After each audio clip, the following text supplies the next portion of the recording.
Ware County Commission of Tuesday, February 17th, 2026 to order. Appreciate all you folks in the gallery being here. We've got an active agenda, but it's a good day. Madam Clerk, would you do a roll call? Commissioner Patson? Here. Commissioner Hopkins? Here. Commissioner Jones? Here. Also in attendance is County Manager Vaughn and County Attorney Pato. Thank you, Madam Clerk. Commissioner Jones, would you lead us in the pledge?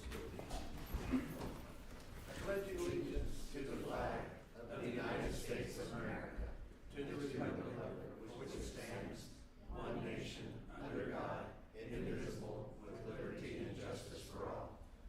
I salute the flag of the state of New Mexico as the symbol of perfect friendship among united cultures. Thank you.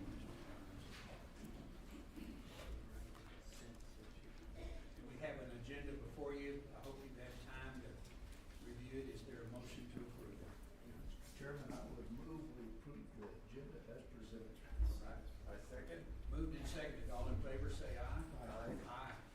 That motion is approved. You also received the minutes of the January 27th meeting in your packet.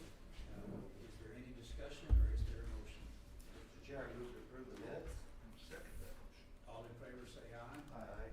That motion is approved. We have no public. Consent agenda A through D. I second. Motion and second. All in favor, say aye. Aye. Aye.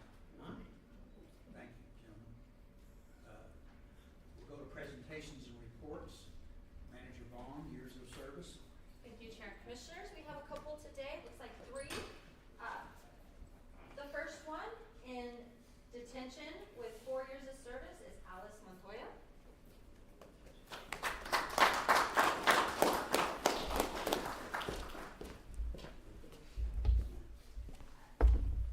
The next award in the Facilities Department, also with 4 years of service, is Shane Atwell.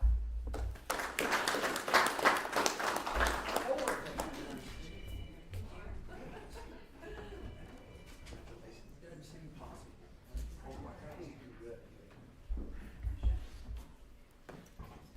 And the last one in the road department with 8 years of service is Neil Faulkner.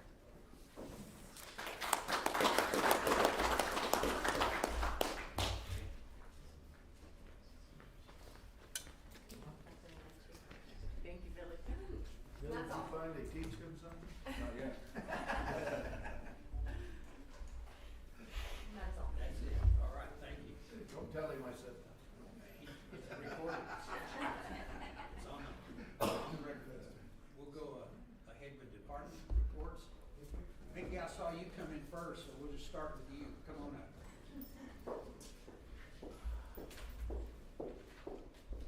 I don't know why I missed you. Good morning, Mr. Chair, Commissioners, Ms. Vaughn.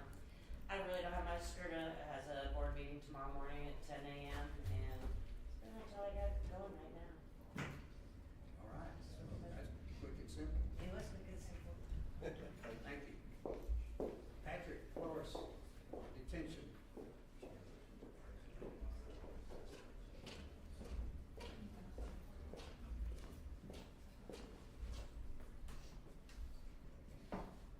Good morning, Chairman, Commissioners, Manager Vaughn.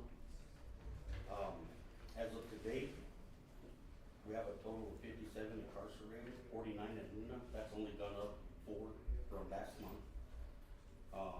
February 12th, all of detention has been certified and stopped the bleed. Safety data sheets, they're almost complete. They'll be done this week and they'll be posted at the detention, our office. And we also will have interviews to fill the 1 vacancy that we have this week. Everything else is running normal, and with that, I'm open to questions. Questions? Patrick, I really appreciate you keeping up on the certifications, getting training moving. That's a good step. Yes, sir. Thank you. Treasurer Candace Chatters, you got anything to report? You're invited.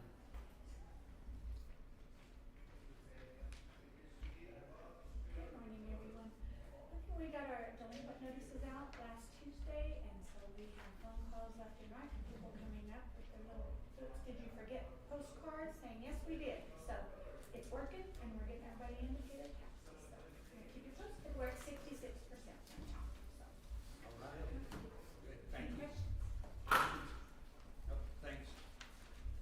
Ryan Williams, Emergency Management. Make the wind stop. Morning, Chairman, Commissioners, Manager Bond. Legislature's not over yet. Yeah, I was gonna conclude my report with the weather, but now we can hear it rumbling off the roof. Yeah, this week, we're expected to have, high wind warning, wind advisories, and fire weather watch. Pretty early for the season, but also, you know, Quay County and San Miguel County last week actually had some wildfire. One of them was 3,000 acres, the other one was almost 1,000. Wind driven, thank goodness they caught it, they had lots of resources, jump on scene quick, but I would say, you know, February 10th is the start of our wildland season. I'm just asking folks to, exercise caution, stay safe, and I've got, good folks helping me out, Sentinel, Tim with Sierra County Mexico Square, and other platforms, so we can get that education out to our residents. Let's see, last Friday, February 13th, Monticello received their new brush truck. That was a grant, that we was awarded 2 years ago. It came from Pete's Equipment Repair. They have it in their possession now. Really nice Ford F550, 400 gallons, so their fleet's improving. Let's see, this coming Saturday, February 21st, Las Palomas' new engine will be delivered. And that's just the recent grant award we had. MES had the chassis in stock, already built, the custom bumper is ready to go. They just needed to install the foam system on it. So that's a pretty quick turnaround for a new engine from a grant we just received. Let's see, some grants in the pipeline. My office are working on the Community Wildland Protection Plan grant update. We're trying to get that going, so we have that in the pipeline. Hopefully we get awarded with it. Another grant we're working on is a hazard mitigation plan. They had some leftover funding last year. So we're jumping on it to do some secondary power sources, generators. One for this building, one for the Albert Line Center, one for the Fair Barn, 7 for the fire departments, and then a new generator up on Caballo Peak for our communications hub. Hopefully we get that. The process is lengthy because it's a FEMA grant, but it's a $1.2 million request, so it looks pretty favorable and just a lot of paperwork to get through. That'll help us with our power outages and other, you know, kind of utility failures that we have. So we want to make sure those are continuity of operations for our government and make sure our shelters are up and powered when we do have utility failure. So fingers crossed we get that. Don't have a lot else in my report except this wind. It's going to be windy and nasty all week, so just everyone be safe. That ends my report. I'll stand for any questions. Questions, Jim? Thank you. Thank you, Ryan. Thank you. Keith?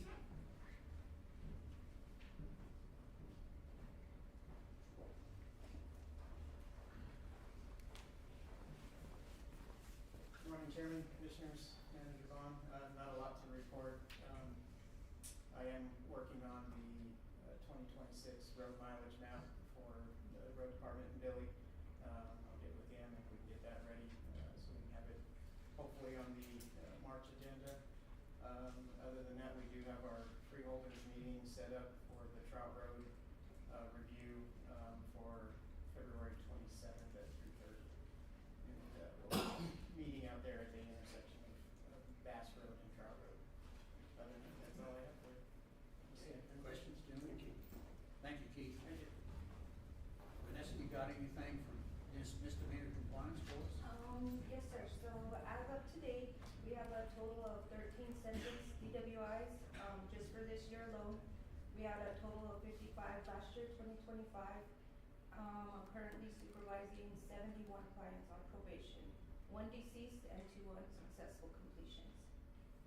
That's about all I got. Questions? Thank you, Vanessa. Thank you. Ernie?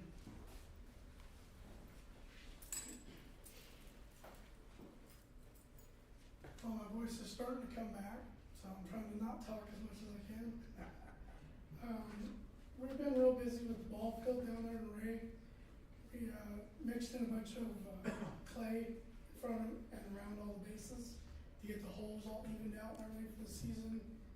We got the new light schedule programmed in for them this morning, so they are practicing. Keeping up with just the green weeds that come up. properties. Real busy with just routine maintenance, a lot going on. Staff, any questions? Thank you. Thank you, Aaron. Billy on roads, come on up.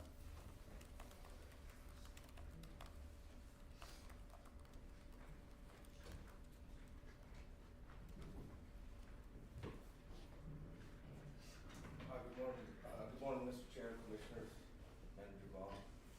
It's been a pretty basic month, doing quite a bit of regular maintenance, trying to get it all caught up.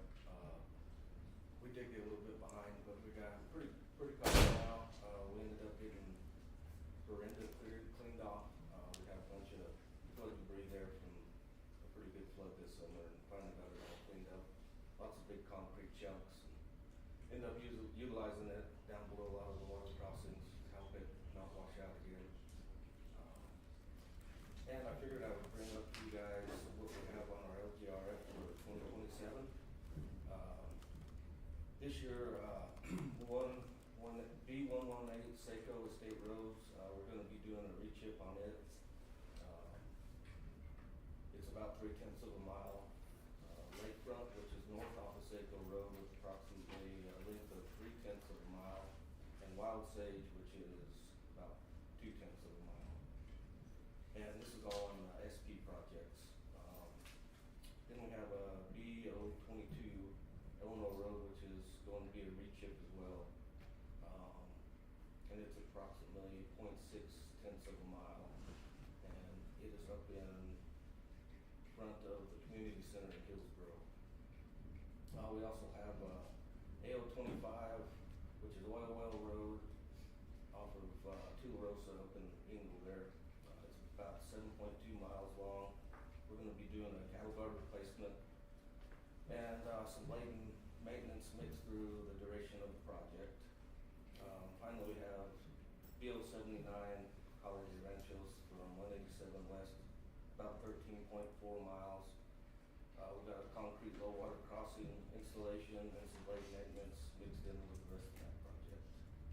For our cap, we have BO42 Chili Plant Road, which will be a rechip. It's about 1.1 miles. Additional blade maintenance will be a part of that project too. It's about a 1 mile long after the chip seal. Cabile Lease Lot Arabian is also due for a rechip, and it is off of State Park Road, Palomino South, approximately 1.1 miles. And finally, we have C007 Santiago Road, which is west of St. Cloud. CO002 is approximately 1.3 miles in length, and we'll be replacing cattle guards on this and also some blade maintenance. And on our school bus projects, BO96, Cabile Estates, they're going to be rechipped. West Grand Percha from New Mexico 187, approximately 5/10. Greenhorn, about 5/10. Navajo from West Grand Percha south, approximately 2/10 of a mile. And then we have Granite West from West Percha, approximately 2/10 of a mile. And there's Apache South from West Grand Percha, approximately 0.2 miles.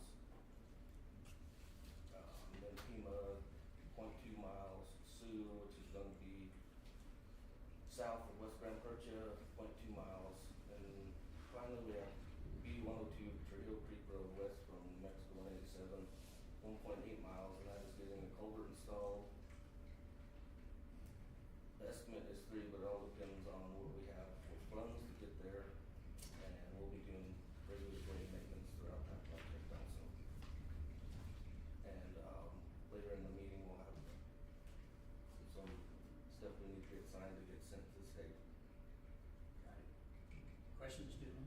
I got a quick question. As far as the Winston goes, Winston speeding, Amber said that stuff has been ordered. Yes, ma'am. Yes, sir. When do you think it'll be in? Possibly later this week.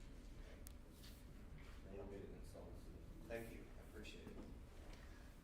One question, Billy, all of those chip seals are resealed and maintenance, none of it's new, is it? No, sir. All, okay. Yeah, we're trying to get all of our old chip seal back up to date. We're pretty far out on a lot of that, so. Good, good, thank you. Anything else? Thank you, Bill. So, are you striping those afterwards, or are we striping any of those? Yes, sir, we'll fog seal it and then stripe it right afterwards. Okay. Anything else, Bill? Thanks. Thank you, Billy. We'll move on to item C, and presentation of reports.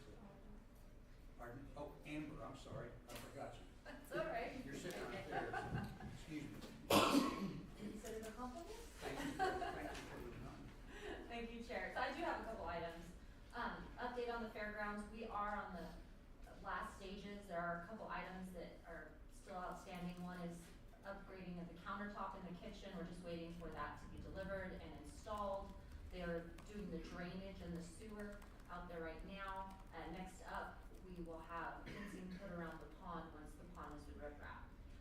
We're also still planning the cleanup day. We have come down to the cleanup day being on April 22nd, which is the Friday after Earth Day. So we have another meeting next week. There'll be more information at the March meeting with all of the details. The other item, and I just want to thank our finance staff, and we received a letter from DFA releasing us from having to have a fiscal agent. We've had a fiscal agent since before I got here, and now we're no longer required, and that's really good. That removes the cog out of that, so we can keep moving forward. And I will stand for any questions. Questions, Jennifer? Thank you for the efforts there. That's quite an achievement, getting the financial autonomy that we need to do what we do. Our audit's in the works now? Yes, sir. It has been turned into the state, and they usually, depending on when the state approves it, then they will come down and present it to the commission. Thank you. Excuse me for overlooking. That's okay. So, the second quarter budget report, you and Jessica gonna do that? Okay. Good morning, Jessica. Good morning.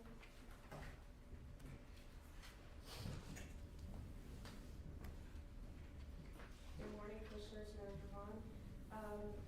We met with all of our departments at the end of the second quarter to review the status of our budget. So far, we're pretty much on target. Everything looks really good.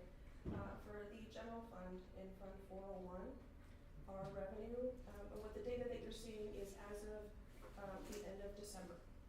And the comparison, just like our last presentation, that first section is where we were at that time in fiscal year 25 compared to where we are for fiscal year 26. And then the percentage at the very end is our variance, so the difference between the two. You can see the variance between in our revenue compared to last year is a difference of less than 1%. So we're pretty much on target so far this year. We've brought in the general fund, 5.1 million in revenue.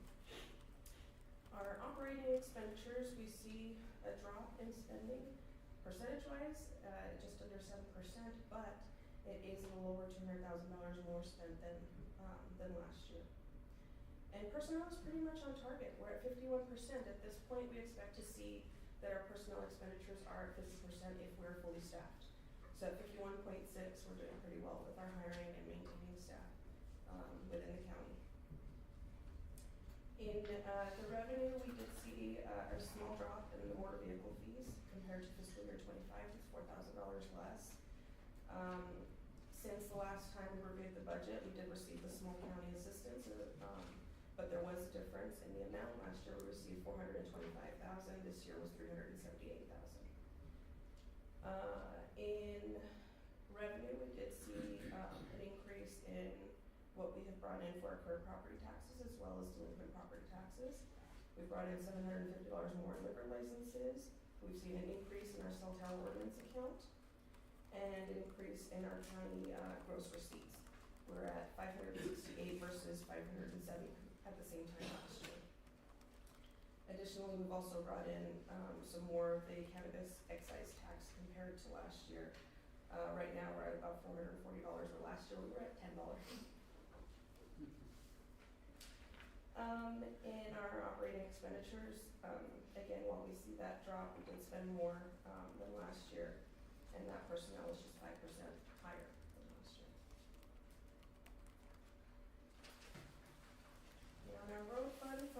two, we do see there is a 7%,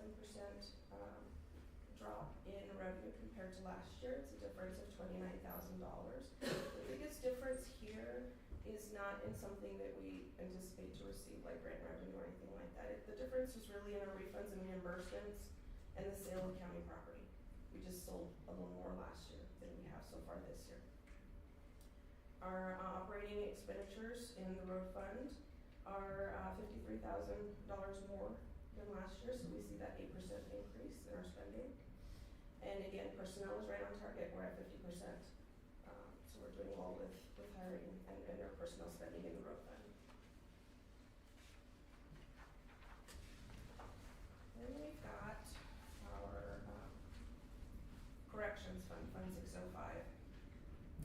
We do see a drop here in the revenue, and it's specifically in our mag court MBD fees. So in House Bill 139, that state legislation eliminated some court fees. There was about $30,000 that we anticipated receiving there that we're not gonna be getting this year. So we're monitoring this fund closely. We're keeping an eye on expenditures to make sure that the fund is not in the red. Those fees were things like correction fees, traffic safety fees, that were collected through the courts and distributed to the counties. They're not something that we're gonna be receiving this year. We did see an increase though of $15,000 in our correctional GRT compared to last year. So again, this is one fund where we're just keeping a close eye on expenditures and making sure that we're not gonna be in the red for that. And that's all I have for the second quarter. I'll stand for any questions. Questions, Jim? I have one. Gross receipts are tracking with last year, or are they up?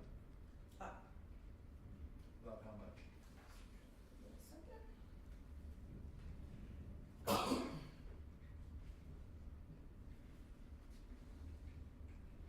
So county gross receipts are 3.81% higher than last year at the same time. So right now it's a difference of about at this time it was a difference of about $60,000. So last year was $507K by December 31st, and this year we were at $560. So construction's kind of held steady. Probably nothing. Thanks. Anything else? Thank you, Jessica. Thank you. Yeah. Nice and green. If it all, Tony and Ranger Brett and Locke, come on up. Nice. Morning, Commissioners and County Manager Vaughn. We could go to Unit 5, 18 and 19.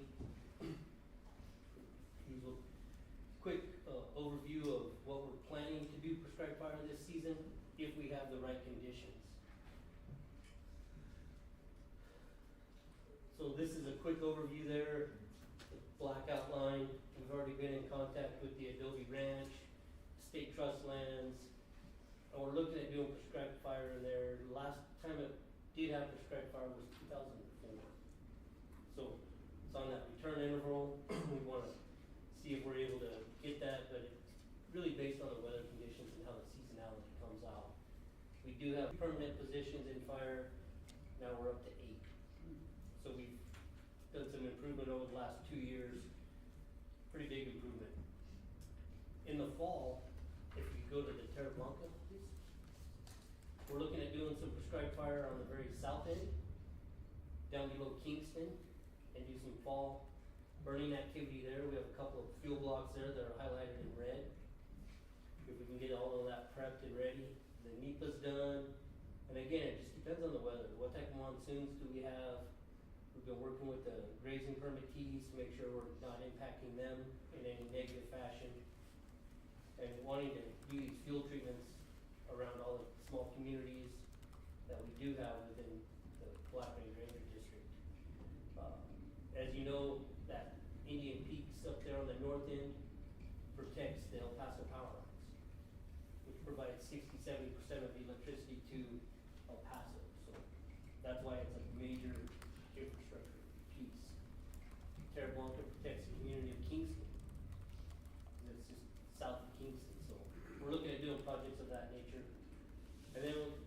do have about a 5-minute synopsis of the weather from the National Weather Service.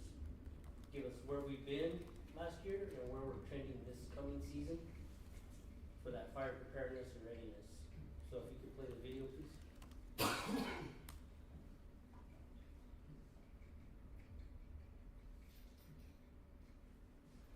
Hello, I'm Tom Bird, a meteorologist with the National Weather Service office in Santa Teresa, New Mexico, and this will be our 2026 wildfire season weather outlook. First, let's look at last year real quick, and we're gonna look at how we ranked against our history of 131 years with temperature on the left, precipitation on the right. That 130 on the left there on the temperature, that means it was our second hottest year on record in New Mexico. On the right-hand side with that 38, means it was the 38th driest out of 131 years. So a hot and a dry year last year. Gonna look at that month-by-month breakdown, and only January was cooler than normal across the state of New Mexico. Every other month was well above normal on temperature. Here we are looking at the same breakdown with precipitation. You can see we did start out the year really dry. We had unexpected moisture through the fire season, which really helped. And then monsoon season kind of kicked in, dropped off, came back up again. We had moisture into the fall and then dried off end of the year in December. You want to see what that looked like spatially across the state? This is a really good way of looking at that. Orange is below normal. The blues and purples are above normal precipitation. You can see the dry to start the year. We had a pretty good fire season as far as precipitation goes. Now looking on the left, that's our monsoon kind of up and down. On the right, fall started out kind of moist and dried off in December, and that's kind of what it looked like across the state. Now let's look at the drought. On the left-hand side is a year ago, in the middle is right now, and you can see how we've gone from abnormally dry and moderate dry a year ago to now we've increased to moderate and severe drought. That's a 1 to 2 class change for the worst across the state over the last year. And if we look at the drought outlook going through the end of April, basically what it's telling us is that drought will persist or develop across the entire state of New Mexico through the next couple months. We look at our fuels, and these are ERC charts, which basically is how moist the fuels are. The chart on the right is last year, and that dashed line is average, and that red circle is where we were at this time last year. We were right at record dryness on the fuels, so fuels were in pretty bad shape last year. Look at the chart on the left, this is this year, and we're well below that dashed line, so our fuels are much more moist going into fire season, at least at this time of year right now. When we look at long-term outlooks, we look at sea surface temperatures and we look at the El Nino versus La Nina, and we base on wherever that is in large part. And we're going to be in neutral this year during our fire season, so that's what these charts are going to be looking. So these are models. These are forecast models that show the temperature and the precipitation anomalies. Across the top is temperatures, across the bottom is precipitation. And everywhere you're seeing browns, oranges, and yellows on the top, that's where areas where the models think it'll be warmer than it should be for this period. And on the bottom, anywhere you're seeing browns and yellows is where the model thinks it'll be drier than normal. So that's what it's saying for our area for March, April. We go to the humans at the Climate Prediction Center. These are the charts they create for March, April, May, and June. And across the top is the temperatures, all showing strong signals for above average temperatures. On the bottom is the precipitation outlook. And March and April look dry as far as the probabilities go. May and June give us equal chances, meaning no strong signal that it would be either drier or wetter than normal. We go out forward and look at the monsoon months, July, August, and September, the same signal across the top for temperatures being warmer than normal. And on the bottom, we stick with those equal chances, saying maybe we'll have a monsoon that's typical of what we expect and not a dry one. Now we'll finish off with these wildland fire significant potential outlooks from Predictive Services. Anything that's red is where the potential for significant wildfire is above normal. You can see that has creeped into the eastern plains of New Mexico, the Guadalupes and the Sacramento Mountains. You go to March next month, it seems like it creeps a little bit further west into the central mountain chain. And then April and May, it kind of drops off a bit and moves out of the area, meaning we'll still have some fires, of course, but the potential for significant wildland fire won't be above normal. Anyway, that completes the outlook this year. Thank you very much. I hope this has been helpful. Bye. So you can see that's just a quick where we've been, where we're headed. We're still in drought. We know that. The forest is taking a stance on, we're gonna suppress fires right now until we get significant moisture to be able to manage or look at some other options. We are following the presidential directions of suppress fires unless there's really a trying case of some reason why we need to do some other actions. That does not mean that Sierra County won't be impacted by smoke. There's only so many resources, and as you know, the Gila, it's sentimental to us, but when a community's at risk, a bunch of the aviation and the hot shot crews and other things get redirected to other locations. So we still may have some fires, and we still may have smoke impacts, but I'll just continue to work with Ryan, and when we know about those things, we'll let the dispatch know and the commissioners know, county manager, so everybody's in the know what's going on through the season. So, if there's any questions, please. Questions, Jim? Thank you. So, you've got two Type 6 engines, No, we have a 10-person hand crew 10-person and engine? a Type 6 engine. Okay, and they'll be fully staffed? Be about 80% staff Okay. overall, and I've already made contacts, Jim, with people that have come here in the past, cause we're looking mid-March to probably go into stage 1 restrictions Yeah. with the drought. So we've already made contacts to get extra resources down here mid-summer months. Thank you, Tony. Ranger Malott. Thank you, Chairman, Commissioners, Manager Vaughn. Jay, just to close a little bit of it out, first of all, I wanna say the partnership that we have between the team back here is phenomenal. And I really appreciate the support that we get as we try to work through some things. Tony showed the weather. Look, it is what it is. We've been in drought since August of 2024 in the area. That's 18 months. Going into more between La Nina and El Nino. They really don't know what's gonna hit us in June, July. We are looking at a normal to above normal monsoon season here for Sierra County in this part of southwest New Mexico. But what they didn't tell you is when Tom did that presentation, he ran 24 different weather programs in order to come up with that information. So just like last year, we'll see what happens and we'll be as prepared as we can out there. And we'll continue to work with Ryan and the team here. As Tony said, we probably will go into fire restrictions in the forest early, probably looking at March, early March or mid-March again this year.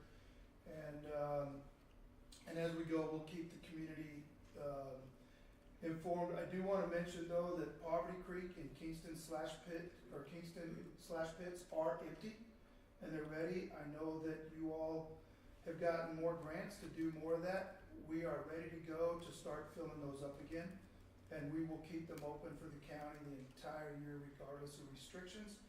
I mean, and it'll be up to all how you actually do the cutting. And we'll work with you, and we'll burn those. So any restrictions are not gonna affect the use of those slash pits.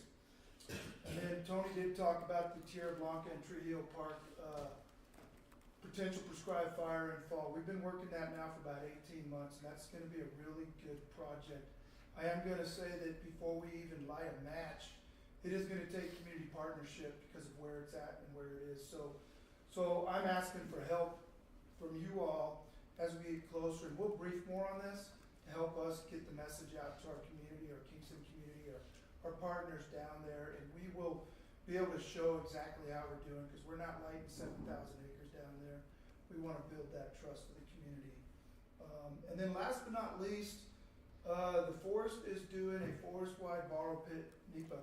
We're gonna add about 24 borrow pits to the entire forest. We've been working with Billy. I believe we added 4, right? So we're gonna get 4 more borrow pits for the county to be able to use between the Kingston area and all the way up through Hermosa to assist in some of the road work that's going on. So I think it'll be a real good project. We're looking to have that approved hopefully in about 6 months. So we'll see though. But if there are any questions, that's about all I've got. Questions? Ranger, two questions. The forest plan was in the objection mode. Has that been finalized? Do we have a signature or are we going? forest plan right now is on hold. It's with the Undersecretary for the USDA, pending approval for it to get signed by Camille. Yes, sir. The other thing is, I want to extend an appreciation of your leadership in working with the commission and our staff and local communities. The Community Wildfire Protection Plan is great. Y'all's thrust to keep that current and making things available is a great thing. We want to be ready for the big bust during the critical fire season with need for resources, and we will continue to work with you. We have such excellent cooperation with you. We can go back to the Black Fire, and we're going to need to cultivate a cooperative status with any incident management teams that come, so we're going to depend on you to help us get to that table when it becomes decision time for protecting our residents. So thank you for your work there. You're a good asset for local government. Thank you. Appreciate it. Yes, sir. What, one question, the borrow pits, are they open to public as well? No, sir, they're only open to the county and the forest. So there is a process though. If the county would like to go out there and gather that type of material, there's a permit process. They can just come to my office. We can help work them through. So it's not free. It's not on that agreement like it is with the county though. There's a very small charge. But those could be developed through permit. The Would ones they that are be currently developable there. and the ones that you're proposing? The new ones that we're proposing, along with the 2 that we have out there, will give us a total of 6 in the district. And there's already a standing agreement between us and the county to utilize that, and the state with certain reporting things. But if Mr. Joe Citizen needs to use them or would like to use them, there's a permit process and a payment process for that. So yeah, but we can do it. Thank you. Yeah, great question. Anything else? No, thank you very much for your time. Thank you. Appreciate you coming. We'll go to item E, trigger consequences animal shelter. Tara?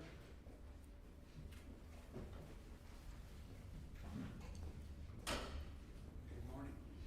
Good morning. My name is Tara Manning. I'm the manager at the TRC Animal Shelter here in town.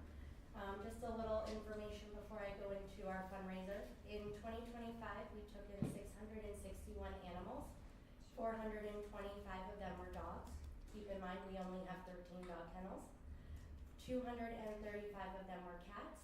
We have 22 cat kennels, and we had 1 bird that we were able to temporarily rehabilitate and then send off to a rescue to finish the rehabilitation. In July of 2025, we were one of the very few shelters in the state of New Mexico that finally hit no-kill shelter status. So we're very excited for this. For Jordan's Way, this is our 3rd time we'll be partnering with them. It's a gentleman, his name is Chris. He travels the countries trying to do fundraisers and fun events to help raise money for shelters across the country. We're very fortunate that he'll be back for the 3rd time. It's going to be a live Facebook event that you can watch on Facebook. You can come into the shelter and watch in person. You can donate, you can volunteer in case anybody wants to come in and have some fun. We do all sorts of fun games. A few years ago, we got locked in a dog kennel and someone asked on Facebook Live for someone to do a handstand in the dog kennel. Mind you, there's 4 adults in that dog kennel with a dog. And we did it. Anything that we can possibly do to raise money for those animals, that's what we did. Last year, we raised enough money to dump the chief of police, so that was pretty exciting. As far as the money that's raised, a portion of it does go to SCARS, a local organization in town that helps out with a lot of community animals. They also pay for all the cats in the shelter to get fixed, so that's really nice. And a big portion of it's gonna go back to the shelter itself, which is gonna help cover medical bills, spay and neuter surgeries, shelter supplies, anything that those animals need, so we can get them the care that they need before they can go home or go to rescues. So that will be held on Wednesday, February 25th from 10 a.m. to 1 p.m. Again, you can watch live on Facebook, share with your friends, share with your family, donate, come in and volunteer. So that's my spiel on Jordan's Way. I also wanted to make a quick note as well that we did get a spay and neuter grant from the state of New Mexico that will pay for all all the dogs in the shelter to be fixed. We have also opened it up to the public in hopes that we can get less puppies and kittens. If we raise $3,000 to do the ice bucket challenge. So I'm really hoping it's not too cold and the wind goes away and it warms up a little bit.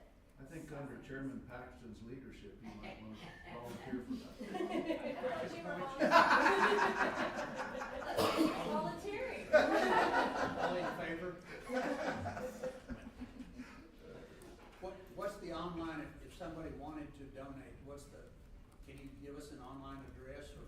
Yes, or so something? on our Facebook page, there's a bunch of posts that you'll see on Jordan's Way right now, and it's a PayPal link that they just click on that and can donate through that. Or they can always come into the shelter and donate the day of as well. Very good, thank you. All right. Thank you. Thank you, Tom.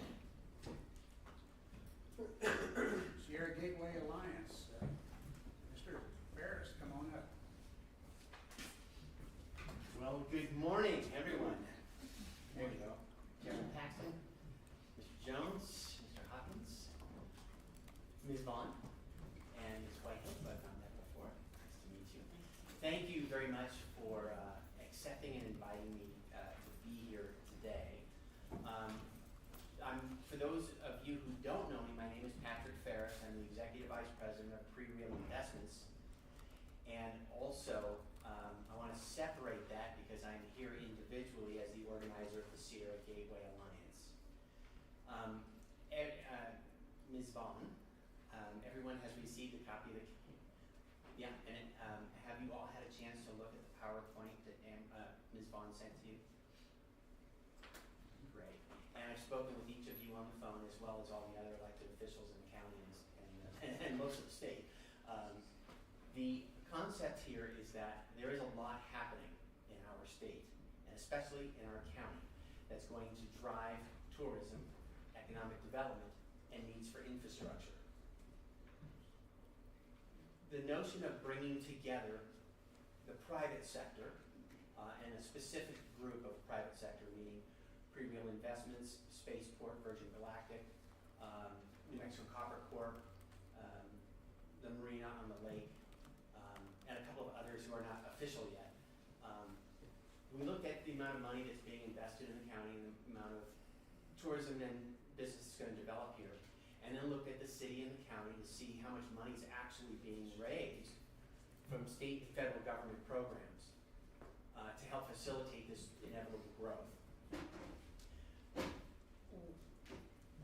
The, I guess, concerted opinion is that we've not been receiving our fair share of state and federal dollars, and that it's mostly, entirely, been asked for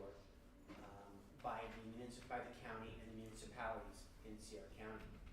And so we thought, well, wouldn't it be terrific if we could bring together the power of the private sector and the power of the public sector together and have a much bigger voice to identify and pursue and hopefully receive greater funding from both Fed and state programs. That's what the Sierra Gateway Alliance is about, is bringing the teams together. So far, and again, commissioners, you know, that we've had a number of meetings and a number of discussions, and I've got some amazing input from all of the elected officials as well as the private sector about directions to head. I gave a presentation to the City of Elephant Butte last week and got some really productive feedback. And so that's what I'm going to do here today, is show you the vision behind this with the inevitable hope that you will follow the general consensus I've received from the county and the city to move forward together to say, do we want to support this endeavor? And if so, in what capacity? And if not, that would be horrible.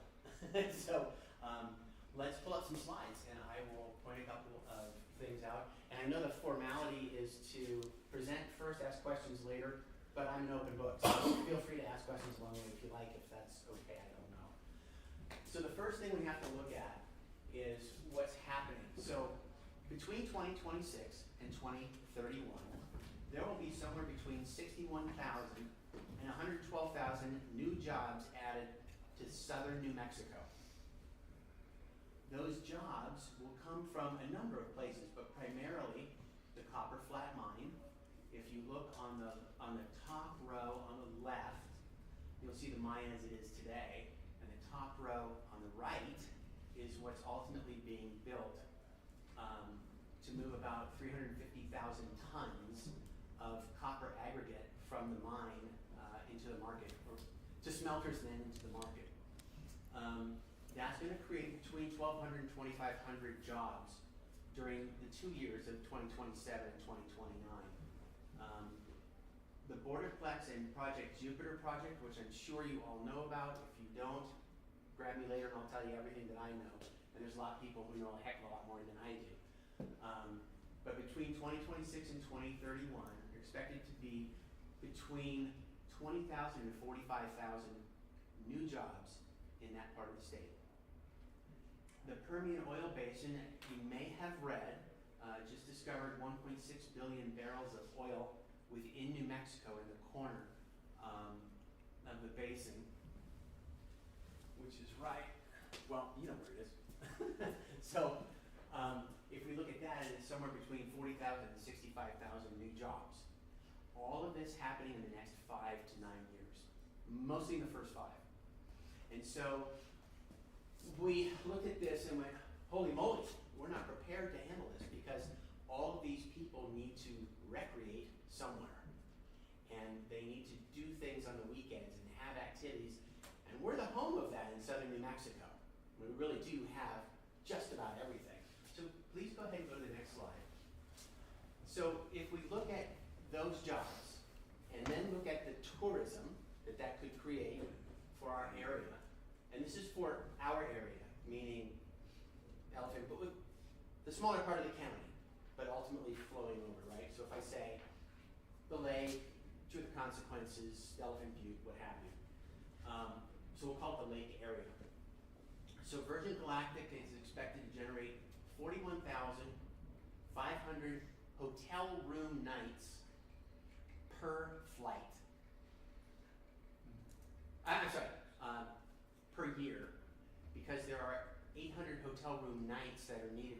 And this is based off of 1 flight per week only. Their current plan is to have 1 flight starting somewhere in Q1, and then when we get to Q2, Q3, they'll add 2 flights, and then move forward to 2007, we start getting to additional flights, maxing out at 5. So you talk about a heck of a lot of room nights needed, a lot of lodgers tax, and a lot of jobs. Borderplex is supposed to generate 15,000 to more than 70,000 leisure trips to our area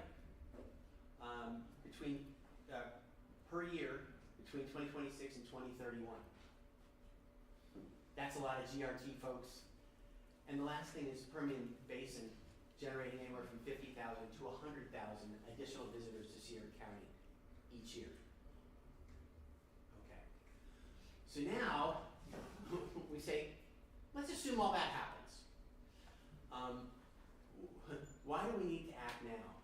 Well, the next 3 years is the realistic plan to get things going. If we don't, I'm going to paraphrase this slide. If we don't do something to get our fair share of money, to help our infrastructure, to add to supporting businesses with the economic development around the area, and to support tourism, it'll be too late if we don't do it now. And the reason that I say that is it takes time to build these things, and it takes time for people to acclimate. And when I say people, I mean fed and state government, county government, city government, residents, businesses. All of these things have to come together. And there is currently no plan in this area to do that, especially with one concerted effort. I think the cities and the counties are doing a fine job getting what money they've gotten so far, but it's crumbs. It's a very, very small piece of what we should be doing. And this is what we believe the Sierra Gateway Alliance can do, is generate funds from Fed and state, and then implement those programs without the burdens of, burden might be the wrong word, moving at the pace of business as opposed to government. Does that make sense? All right, please. So, Oh, sorry. oh, that's okay, it's all, you know what, it says the same thing, it was really for reading points, but let's go ahead and go to the next slide. I told you what the Alliance is for, right? It's to build infrastructure, it's to support economic development, it's to support tourism, and also housing and a ready and able workforce. There's a lot of recruitment that has to be done, there's a lot of property that has to be built. Okay, let's go ahead and go on. So what I'm proposing is the Alliance be the entity that works with the government entities together for the first time ever to push this forward.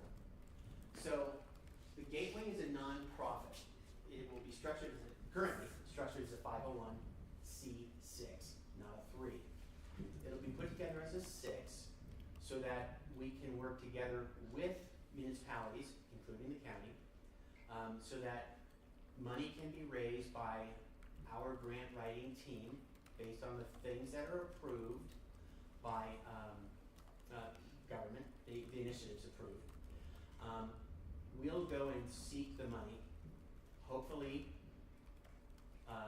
get the money that we're all looking for and bring it back and then implement it. And there are there's really 2 structures that we can do this to work together. Let's go ahead and skip again. And let's go and, so, okay, it can be done 2 ways. Go ahead and go to the next slide, I'm sorry. And one more. Okay.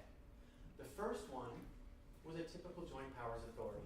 And I understand there's some hesitation because of recent things that have happened in the past, but I do want to run through it really quickly, and I'm going to show you an alternate structure. So go ahead and go to the next page. So, assuming a much larger portion of the money than what's been granted so far comes in from the state and the federal government, that money would flow through to the Joint Powers Authority. The Joint Powers Authority is the entity that works together, but it's the only one that can receive federal funds and a significant majority of state funds. A private entity can't do it on its own. Go to the next step. Forget all the copy on the right, the picture is a heck of a lot easier to understand, I think. The Joint Powers is on top, receives the money. The money goes into a segregated escrow account for distribution of funds. Now the way that that works is Joint Powers Authority keeps a certain percentage of the money that comes from Fed and state to administer the funds. All of the rest of the funds are dispersed by an escrow account that goes into the Alliance to implement the plans that you have approved. Does that make sense? Okay. Another thing too is, and this question has come up a number of times, who do we decide who gets what money? I can't tell the Joint Powers Authority what to do as a 501c6. I can provide advice, but I can't be on your board. Perhaps the way to explore that is to have the setup of one vote, one entity. So because we're building a destination, we're not just building a city or a county. We're building this as the premier destination in this area. So we all have to work together. If one city, because it had more money or had a bigger population, were to say, I want more because I'm bigger, that doesn't work. And we've proven it doesn't work over the last 30 years. Let's go up one again. Great. Oh, sorry. That's okay. And then we focused on tourism, economic development, and infrastructure projects, as you can see in the images in the bottom. Complete compliance to make sure everything is completed that's supposed to be completed. There can be a completion bond and there can be insurance. So we tried to think of everything that could go wrong and find a solution beforehand. Okay? Let's go to the next scenario. So the next scenario has no Joint Powers Authority. Go to the next page. The way that this works is that the Alliance becomes the lead and the municipalities and the county become members with a seat on the board. Does that make sense? You would be like any other member. You'd be just like the private entities that become part of the Alliance. Money comes in from the Fed and the state. It then passes through one of one of the municipalities, when I say municipalities, I'm thinking county and cities, passes through one of those on a rotating basis or a project-specific basis. And then the alliance is there to continue to do the rest of the work. So let's talk about that for a second. Let's say, for instance, a city were to have a $200 million water main problem, hypothetically. And the city did a great job raising, let's say, hypothetically, $50 million on its own. Still needs 150, some of it, hopefully, all of it. And then say, okay, that city, let's run that fund, or that financing through your municipality. And that way, they'll be responsible for everything, the usual fiduciary responsibilities of a state or federal funding program. But then we'll work together to say, how is this helping our economy on a whole? How are we building a new economy far beyond where we are today? Then the alliance again would implement everything, all programs, and we would work together, obviously now, because each of the municipalities has a seat on the board. Those are the two scenarios I've found so far that I believe can work. I've spoken with legal counsel, both in Santa Fe and Albuquerque, and they said, Pat, you're spot on, this works. Now, we just have to have the county and the cities get together and say, hey, this is a good program, which you've already said, but the next point is to say, how do we want to do this? And ultimately, if you want to do it. The rest of this is just, I said that already. Go ahead. There you go, priorities and timing. Go ahead and go to the next slide. There's an infographic on the right, which you can see. It just takes us through the steps of putting this all together. And talks about the important things, like we don't have a 5-year plan in this area. The cities and the county working together with the state or with the federal on their own. So a 5-year plan needs to be created and agreed to, funded and implemented. That's basically what this slide says. If you go to the next slide, there you go. This is, see those big red letters up there? Especially important for the reporters in the room. This is estimated. This is spitball and whiteboard. This is what we think it looks like in terms of if we put this together without a joint powers authority. This organization can be partially funded, seed capital from the private sector, and hopefully some state and federal money by January 2027. The 501c6, or 501c6, sorry, is in the process of, I signed papers yesterday, so it should be formed here within the next 30 days or less. And so we'll begin building on our own until you make a decision. And the reason we want to do that is because we want to move at the speed of business as opposed to the speed of government. Do we want to do this? Yes, we do. Let's form an agreement. Great. Now you have to come back and you have to vote. That takes a month. Then you have to decide what your agreement's going to be between the three of you. In theory, that takes a month. Could take longer. Everything has to be voted on a month later. So you can see the obvious delays that are there, unless there are special sessions held by the cities and the county to move things forward. Okay, and I think that's it. Go ahead. There you go. Thank you. All right. I am standing for questions or punches. That's it work. Fire away. Comments, commissioners? Just a lot to think about. Yep, it is. Well, go ahead. The 5-minute question and answer period might be extended just a bit here. Sounds great. Sounds great. I have a couple of questions, and I'll just go through them. Who is the alliance? Who are the entities? It's a 501. Oh, I'm sorry. There is no alliance yet.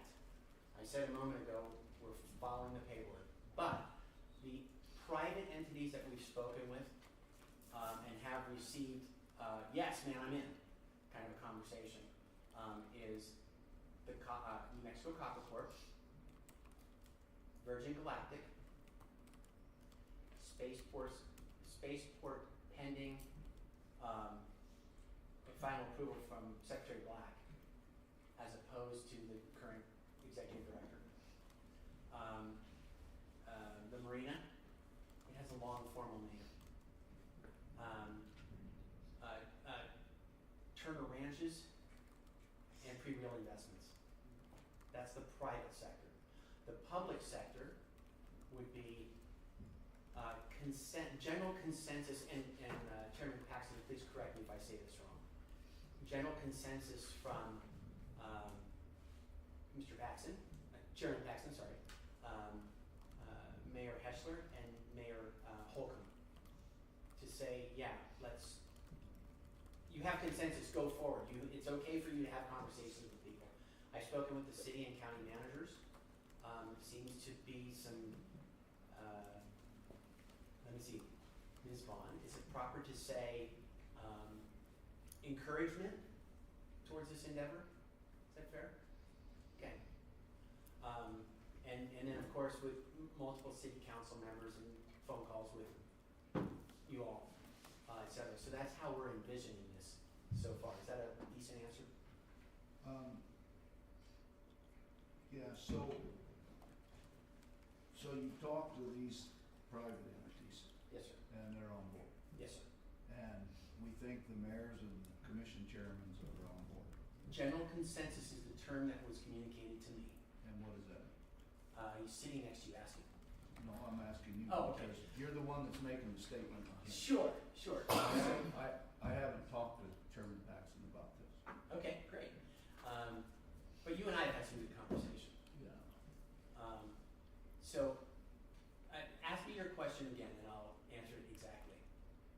You said general consensus. General consensus to me in my conversation was, hey guys, I need to talk about this concept with other members who are elected at the state and appointees at the federal level. I need to talk with community leaders. I need to talk with city managers. Can I say to them that I have general consensus to continue these discussions? Because I've been around long enough and done a lot of big deals like this to know that you have to have the support of the elected officials to do a public-private partnership before it becomes formal. And so that's my understanding of what consensus means in this particular case. But that would involve the commission as a whole. Of Or course. the city council as a whole, Of course. not just the mayor. Yeah, well, that's why So do you we're have here con- right now, Commissioner Jones. Do you have Is the- consensus of the whole, city of TRC as a whole? Or do you have just No, just a mayors and city notion managers. from the mayor? Just mayors and city managers. That's why I'm here today and why I was in Elephant View last week, was to try to get that consensus. These things don't happen overnight, as you know. Point of clarification, Mr. Jones. We had a meeting out at the Elephant View golf course. The consensus from the county was to continue to explore the options. There have been no decisions made that requires an action item for the commission. Correct. And a vote to approve or disapprove. So it is to continue to explore.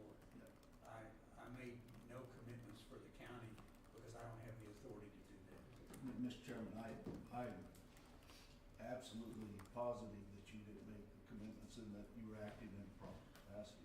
I concur with the chairman, that is exactly the case. What concerns me is if you tell somebody you have consensus of a commission is. That's not what I said. But you just did. So I'd No, let's move on. you asked Let's me move if I had consensus from the commission, and I said no, I had consensus from the mayors. Okay. So let's be very, right? Those are important points to me. Yes, sir, we've just clarified those. Let me just back up on grants and things. I kind of hear that you use the words Sierra County or the area isn't getting their fair share. That's correct. What is our fair share? Well, right now, if we read the tourism report of the state, and it says it has $81 billion of economic impact. About 2.16% of that came from our counties and cities. As best I could tell, assuming that the reports that were written by the state are correct, and assuming that the reporting from the cities and the county are correct. If I get this right, from what I could find online, the total amount of money that's been raised, let's just pick tourism alone. Tourism alone, from the city and the counties in the last 3 years is about $250,000. That doesn't seem fair considering we have the largest lake, which draws anywhere from, let's say, 1 million to 1.6 million people a year. And just repeat from there. And you can extrapolate in your own mind. My vision is that it should be double-digit estimates, or double-digit multiplication of those dollars. I think our dollars should be in the many, many millions, not the couple of $100,000 that, I don't know, one hotel could spend in a year promoting itself. I'm just curious, because, you know, we're represented by two state house reps and a senator. Yes. Are they not doing the job they need to be doing? I'm- Getting money in, or? So I'm not an elected official. Who's responsible for us not getting the money we need? I think that the various, again, I'm trying to be very fair and not throw anybody under the bus. I think that the cities and the counties probably need more staff to pursue the grants and other funding programs that have been communicated to them by our state senator and by our state representatives. We're not asking for enough money, and from what I gather, just because we're not asking for enough, and again, this is my interpretation, is that there's not enough people to go after it. There's not enough people to leave their desk in the middle of the day and drive up to Santa Fe or to meet with our representatives here and say, here's what we'd like to accomplish. We really need this much money. What programs are out there? As opposed to saying, there's this grant, I can get $100,000 and I just got notified about it. I'll respond. There doesn't seem to be the level of proactive grant search and find and gather that there should be. And that's not really anybody's fault. It's just the system, and the system will change as the economy grows. So the good thing is we've been there, we've done that, and I think that this organization, if it were to come to fruition with the municipalities, that heck of a lot more money could be grabbed, sounds so harsh, could be procured. So you know, and having been involved in local government a little bit, not a whole lot over the years, but having been involved in a few ICIP programs, the complaint I always heard from our electeds was, why are you guys asking for $60 million? You're not gonna get $60 million. And I've heard that over the period of probably 20 years, maybe 25 years, that, you know, you guys keep asking, there's no way. You better prioritize something in the $500,000 range or the $1 million range, because you're not gonna get that from the state. And that always came from the chairman of the Senate Finance Committee and the chairman of the LFC. So we think who represented us, and we think that he was probably got us money that we may not have gotten otherwise. So and that's why I was asking, and I think you're spot on about being able to react quickly to a grant that just pops up. Yep. That does make things difficult for, you know, Amber. She has all day to sit around and look for a grant to fill out. So, but you are spot on in that.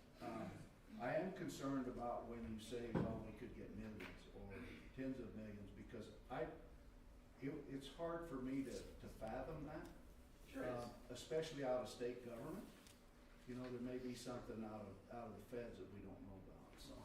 So let's be really clear. What I said was, we should get millions.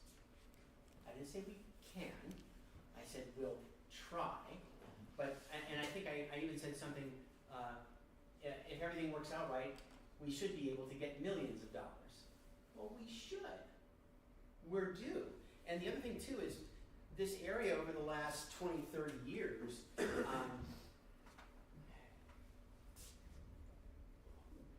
while the staff might not have been there to accomplish this, frankly didn't deserve it. If you look at the area, if you go downtown, the place doesn't look like it deserves it, right? If a visitor or a private company comes into town and says, hey, we want you to put up a new warehouse and a facility at the airport, and here's all the reasons why. And they walk around and they go, wow, really? Like, throw some paint on the wall, will you? Make me feel like you want it. And I think the same thing happens at the state and the federal level, is if you complete a form, a grant form, and you submit it, that's terrific.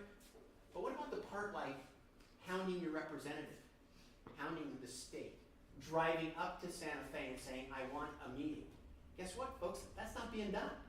The person who did it last week, handing it to Recognizing Truth or Consequences, who I was told just got a $50 million grant, they went up there, they pounded the pavement. Great. It was for one thing, to fix the water main. What about tourism? What about events? They did get $30,000 to put on an event. Heck, we put on my other hat. Turtleback Mountain, or Pre-Real Investments, just bought $100,000 worth of toys and household goods and fed 600 people for a one-day Christmas event. That money comes out of our pocket. Like, why hasn't the city or the county or the private businesses here done that in the past? Maybe they didn't know how. One representative told me, Pat, we don't know how to think this big. That's an elected official here in town told me that. Okay, so good enough. If we look at people like Pre-Real Investments and the amount of money that they've spent here, and if we look at organizations like Troon Golf, for those of you who are not golfers, we just signed, our Pre-Real Investments for Turtleback Mountain signed a contract with Troon, the world's largest golf management company, to the homes, the resort itself. To be approved by a group that high, that's got 900 locations around the world, it's a very big deal, folks. 2 years ago, would you have ever thought that this area would have hosted the New Mexico Open? And then had it broadcasted to a bigger audience than any other PGA regional event in history? No. Would you have had Notre Dame play? No. Would you have had, there were 4 PGA professionals at that tournament. This is the real stuff, folks. This place is growing. You know, if you just look at Virgin Galactic itself and look at the hundreds of millions of dollars that company has spent to be here. There's a reason other companies are moving into spaceport. Guess what? So let's look at the good news of space. We have a spaceport here. There's only a few of them in the country. It's right up there, or wherever I am. There were $600 billion invested in space business last year throughout the United States, and over the next 9 years, over the next 9 years, it'll be 1.8 trillion more. I'm not a betting man at all, but it'd be probably a pretty good bet to go, this business is going to explode 300% over the next 9 years.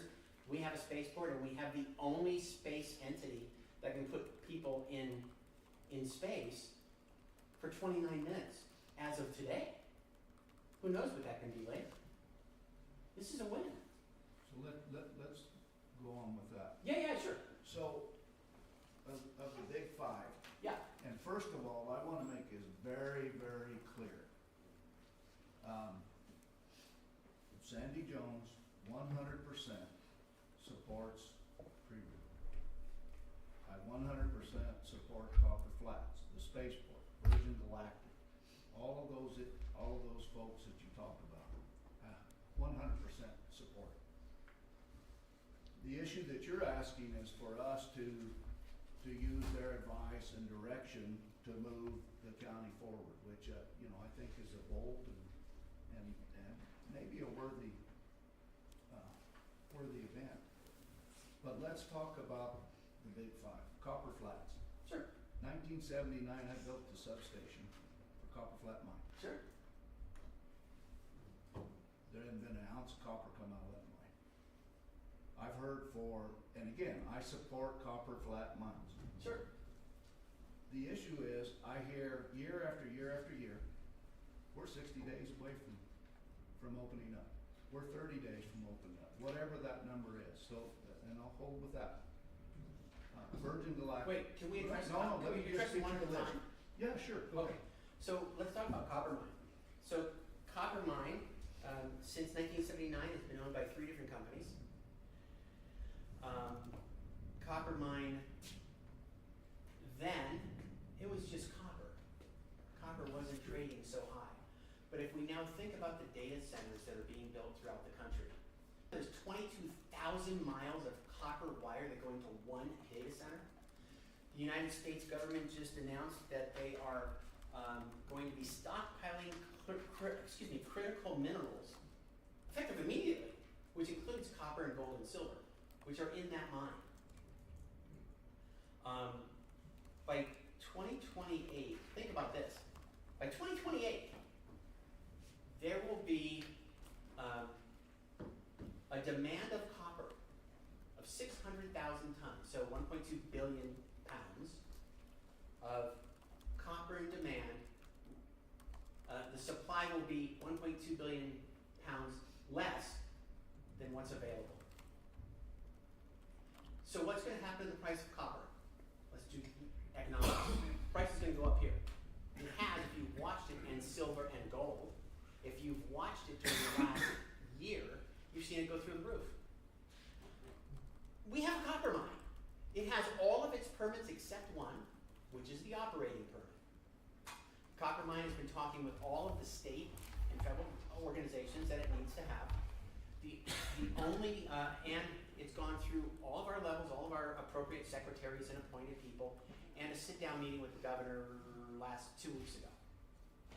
So it's anticipated that that final permit comes in before the end of the year. Again, like space, is copper and raw minerals a good bet when the United States government is going to start hoarding it or collecting it? What's the correct word? Stockpiling. I got all that. You don't have to go on that. I understand. But it's important to understand the macro, not just the micro. I understand mining pretty well. I've spent a career in construction and mining. Sure. So I understand those concepts. Let's talk about Virgin Galactic. Let's talk about that.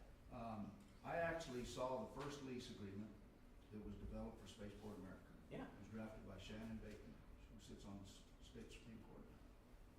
So I've been involved heavily with that. My concern with Virgin is that, and again, I support those guys. I mean, they play that tape back.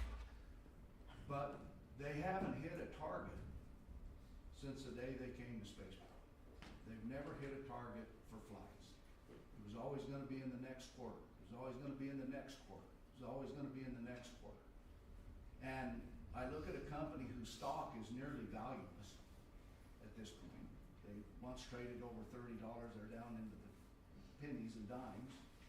I think they're at 3 today. Well, they had the last report I saw, they had 6 quarters of cash. And again, I want to see Virgin be successful.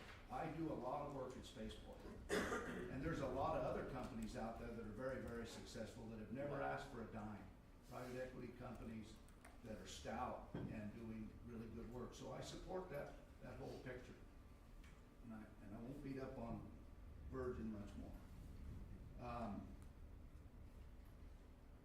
Turner, Wait, let me go back to Virgin for a second, because there's Sure. no response there. I can't speak about their business model, and I'm under non-disclosure, non-circumvention right now, just so you know. I have met with the local executives who you know, and I met with corporate executives from California.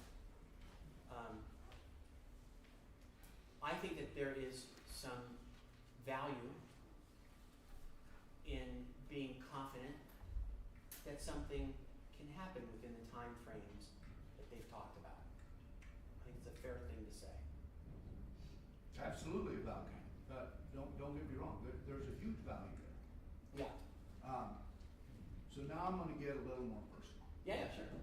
You don't like my sweater and my slacks together, No, right? I love it. I worry about that too. Now let's talk about pre-reel as a whole. Yeah. Again, pre-reel has come into our community and done some really nice things. You bet. The Christmas event was, Chairman, I think you guys were there, it was a Yep. pretty solid event. It was a great event. And, you know, I can't applaud you enough for that. But as I look at the investments and the timelines, I see an investment, we bought a number of properties in the community. Right. You own shopping center. That is still fairly vacant, although you are punching away at that. There's one space available right now in the shopping center. So the entire unit's rented. Everything else is rented except for that space. And what kind of revenues does that bring? You'd have to talk to James Prendamano, the CEO of the company. So I look at that, I look at the statement that you're gonna need 1,000 hotel rooms a week. 800. That's correct. All right, 800. Just from that one I'll venture. use 500. Okay, sure. And you own a hotel. We own And then 3 hotels. The hotels at Elephant Butte have been Yeah. vacant for 3 years, 4 years? I don't know the actual duration, but it is vacant for sure, the one in Elephant View for Right. sure. And I don't know about the others. Are the others They're open. operating as hotels? Yeah. So I look at those and I look at somebody that's looking at this big picture and I see things that are vacant that haven't moved forward. I looked at a subdivision, which I was privy to bidding part of the earthwork, or part of the paving over there. Uh-huh. Had a set of plans on it, went through it, and you're not obligated to finish, but I looked at that, I know what the project was. You built something totally different, and it's been sitting there on a project that was, boy, we're gonna go on that tomorrow. And that's a project out at the sand lot over at Elephant Butte. So what my point is, I can support you 100% and brag on your investments. But I don't see the results that I think I should see. If we build a subdivision, you move through it and go through. I just built a project, Spaceport, where there was a drive and wanted to go in 3 weeks. Because the customer knew what they wanted, we moved on it quickly, and time is of the essence. Does that make sense? So I have a concern with that, and I've kind of touched on a couple of these people who I absolutely support. But you're asking us to put our faith in these companies that I show some concern with. Well, that's Hang on, interesting. hang on. I'll Okay. just make this Sure, sure. So, along with that, I have heard nothing out of any of these that talk about what I feel is the #1 industry in Sierra County. Do you know what that is? I absolutely do because you told me. That's right. You told me on a phone call. Everybody has said it's tourism. Agriculture dwarfs everything that's in here. Absolutely. I heard that we wanted to somehow or another get water from the lake and hold water that is owned by our farmers. They built the dam, they paid for the dam, they own the water.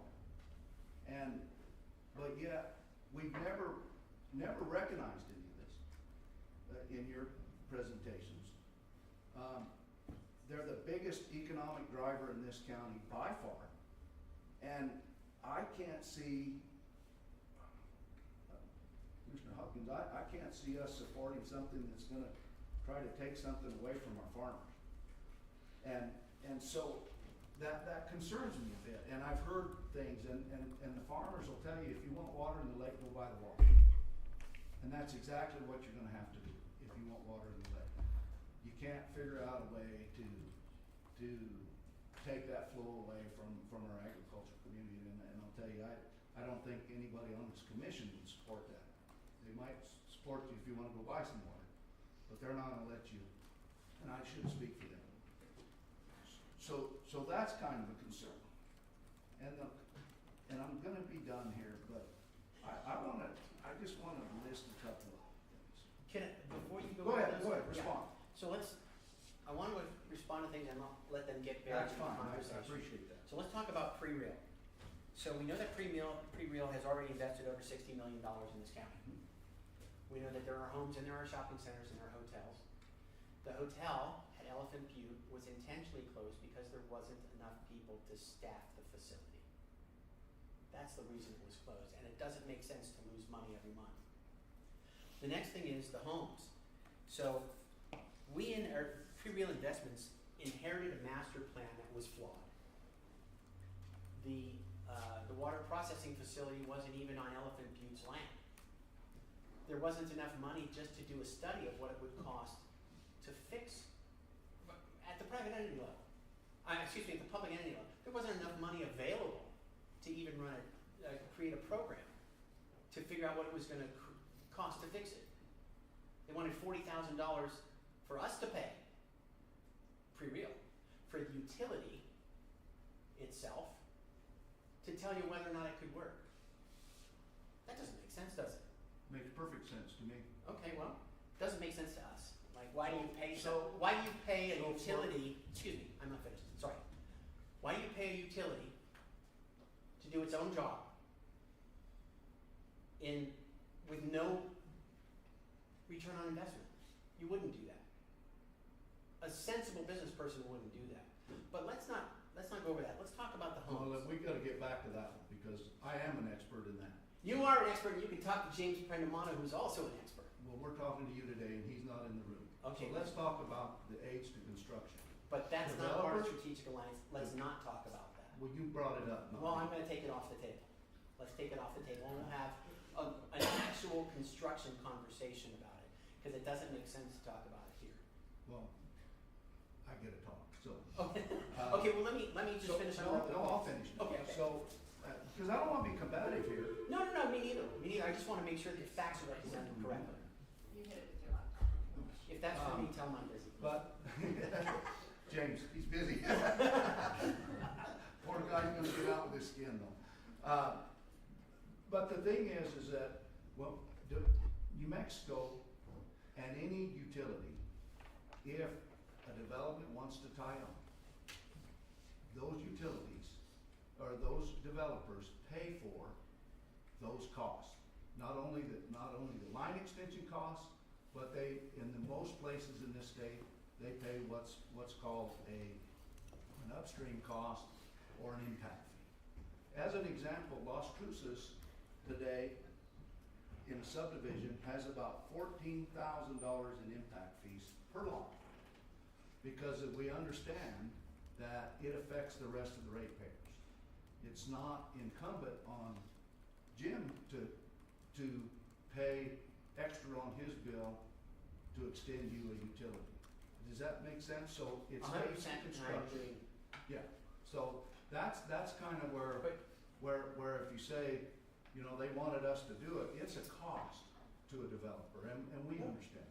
Sure. That's why it makes sense to me. Go ahead, sir. And if you say, how much is it gonna cost me to find out how much it's gonna cost? And they can't tell you, like you just said, it's $14,000 a lot. Oh, great, we've got 1,300 lots approved. They couldn't even tell us what it was gonna cost to fix the sewage plant. They wanted us to pay for that. So anyway, if it's okay with you, Sure. let's table that and go back to the other part. Let's talk about the homes. You know that we've been talking, I mean, not only do we get people like Troon and New Mexico Open and all that to come here, but we also will shortly announce a major international hotel brand is gonna build a resort on our property. And that resort wanted us to reconfigure that land. And so we have to wait and go through the process of going through that. You don't build the houses and then tear them down because you want to put the resort in. We also have another, a PGA level entity, and I can't say what it is, I'm sorry, looking to expand around that resort. Well, now all of a sudden, we've got a world-class resort on our property, and that will drive a different kind of home to be built. And so that's why that construction stopped. And you being a construction guy, you know, you go, heck, I'm not gonna build that if I got this over here, let me get that finalized, and then I'll decide what I'm gonna build. And that's what happened. And James can tell you a lot more about that. And that's what I don't want out of the alliance.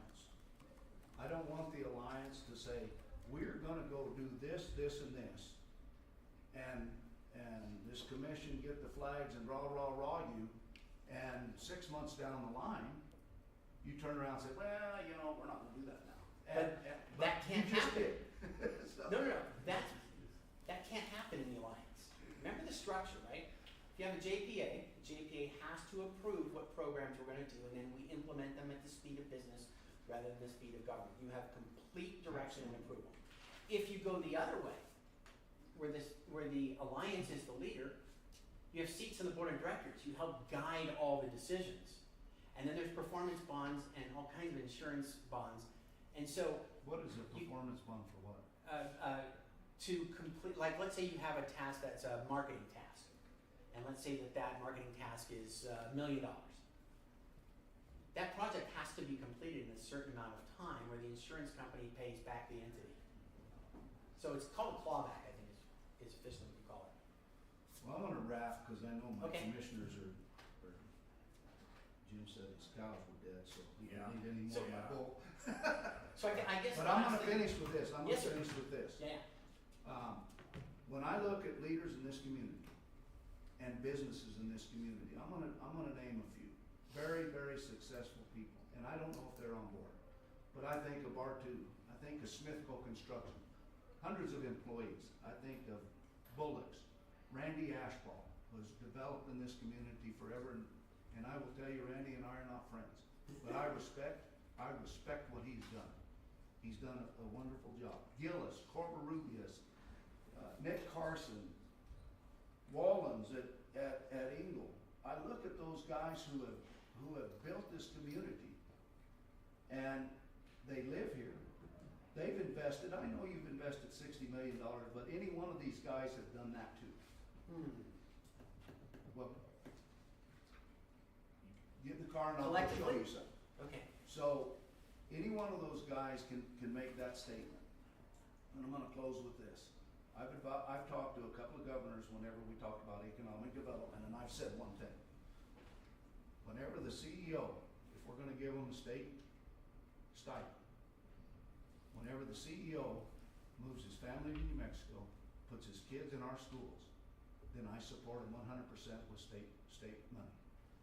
But we see time and time again, and this over and over and over, where these schemes come along from a remote group, nothing happens, and they're invested, but they're not invested with their family. And that's what I would like to see, because every one of these guys I just talked to, they put their kids through these schools. They've invested their hard sweat and labor to build the community that we have. And I, for one, don't think we have a bad community. I think we have a pretty nice community, and I'm very happy to be here. So, with that, Mr. Chairman, I know I went a long time, and I appreciate your indulgence, and, There's a couple of things left outstanding, okay, but one we can last talk thing, about them. one last thing. Yeah. I'm concerned if this commission wants to do a joint powers agreement, when two of us are leaving this board, that would bind this commission into the future. And so, whatever scheme we come up with here, it would be very hard for me to support any kind of a JPA whenever we're not gonna be here to live and have to put up with that agreement. So, I wanna thank you for taking the time and indulging me. So, same with the commission. Thank you for all your questions, Commissioner Jones, they were great, and I just want to tell you one thing from our phone call. You had mentioned the U.S. Bureau of Reclamation as someone to talk to. I did have a chance to talk with them, and I did have a chance to talk with two people, local people that you mentioned, and it's encouraging to hear the feedback, especially when we consider what's coming. There's a big train coming up the state, And if not now, when? If not this, what? And if not us, who? Because it hasn't been answered until this point. Thank you very much for your time, I really appreciate it. I'd just like to comment quickly. Yes, sir. I was basically born and raised in Sierra County and been here basically all my adult life. And, you know, you hear about all the people that are, all the jobs it's gonna create, all the hotels, and, I mean, it sounds great, but I guess I'm a little skeptical. I guess I'll believe it when I see it, and I hope for the best for Sierra County, but I still have my reservations. Thank you. Thank you. Well, Mr. Ferris, thank you for coming before us today. This is a good discussion. I don't think we are at a decision point for this board in the near future, but the discussion will continue and we'll continue to explore alternatives. So, this was only 40 minutes longer than I allocated on it. Well, that means it was a good topic. Yeah, well, lively discussion. So thank you, and Thank you. we'll see you again, but we'll move on. Thank you, Chairman Paxton, Commissioners, Ms. Vaughn, Ms. Whitehead, thank you all very much for your time. We'll go on to the Board of Finance, the January 2026 reconciliation, Manager Vaughn. Board of Finance. Do we just need a motion? Okay, you got it in the book. Is there a motion on the Board of I'll Finance? move that right along. Mr. Chairman, I move. Is there a second? All in favor say aye. Aye. That motion is approved. There is no old business, so we can skip that. The new business begins with a road closure request on New Mexico Spaceport Authority. Amber and Billy, I see we don't have the sheriff here, he's involved. It would actually be myself and Ryan. Okay, and Ryan? So in your packet, there is a road closure request form from Spaceport. They're asking to close the road on March 6th, 9th, 30th, and 31st. Looks like time of closure is 11 a.m. to 5 p.m. and 6 a.m. to 10 a.m. I know there's some caveats to that timeline, if Ryan would like to fill those in. Yes, good morning again. They have requested to like blanket the month, for that whole month, just because, they're gonna only have those, minimal dates, but the month, just because lately they've had, inclement weather canceling their missions. White Sands Missile Range airspace changes routinely a lot due to prioritization for what their missions are, and sometimes their payload experiences some malfunctions or some issues. So they kind of wanted the blanket, because they sit down 3 or 4 hard dates, things can change. Requested that. I spoke with Sheriff Bacon for hours heads up, and he'll have the staffing there to close down the road, and it's only a couple hours for each day. So that's why NMSA requested the blanket of the month. And this is to close down AO13 at Ingle to the county line. Does the closure not extend below the county line, so Doniana would also be involved? If it goes through the closure down into Doniana, then they request that through their commission at Doniana Sheriff's Office. Okay. Any questions, Jimmy? Is there a closure tomorrow? I haven't got a report on the closure tomorrow. Is that one of the dates proposed in the packet, sir? Okay. I don't know. I know there's a closure, but I don't know. So with the inclement weather at the mission that they're actually doing, I believe tomorrow would be one of the days that they would not have a mission. If that's not correct in here, in the front page, it says March 6th, 9th, 30th, 31st. That's for next March. month. Chair, Yep. to clarify, we did approve one last month that was in February, so yes. For tomorrow. Yeah, I believe yes, tomorrow's the 18th, yes. Probably winds won't allow that. We have them submit their road closure request, like say, on February commission meeting for the March closure, so we make sure they're a month in advance. And you think that that's already coordinated with Wismer? For tomorrow's closure or for the future? Yes, their air traffic controller, Mr. Turk, he will always make sure White Sands Missile Range is their first request, to make sure they have available airspace in the R5111, and that is like the first factor. And if they get that open airspace, then we'll work with the weather and the payload to make sure that's set. That's the, Alan's got that already? Yes, For sir. Wismer? Yes, On sir. those dates? Yes, sir. From my experience in there, they have to request first Sometimes it changes. They've had open airspace and all of a sudden last minute will change the prioritization, so, yes, sir.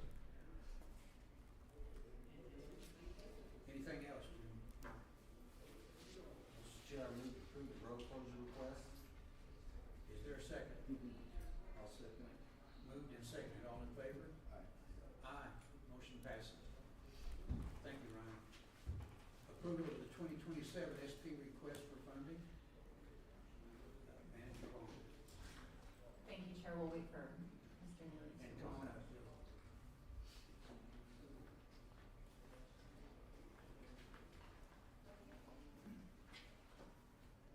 Yeah, this is just, our yearly formality paperwork that we do every year to request for funds for our LGI project. Are we asking for waiver of the 25%, or are we gonna pay that? Yes, we'll ask for a waiver on SP and CAP, we cannot ask for a waiver on our school bus. So for the SP funding, it looks like we were requesting $240,695. That was 75% of the project, and the 25%, we will request a waiver. If we don't, it'll be $180,521. We have been successful, I believe, 3 of the last 4 years that we've requested the waiver. And the waiver, or in-kind, usually covers the match.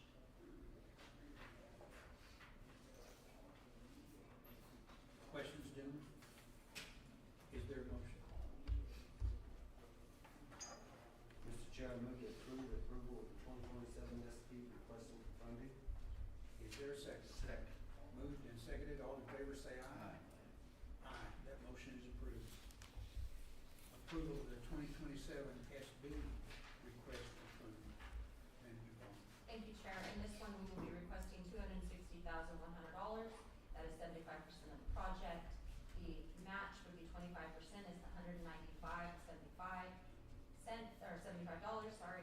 We will be responsible for the match of 25% of $65,025.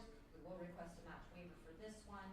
And in your packet is the different items and different roads that will be used for. I think Billy covered them in his department report.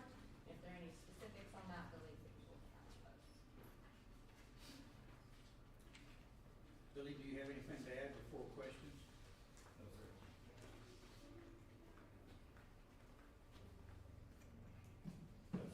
Any questions? No. Is there a motion? Move approval of the 2027 SB request, is that correct? Yes, that's correct. Moved and seconded, all in favor say aye. Aye. Aye, that motion is approved. So then the 2027 CAP request for funding, item D.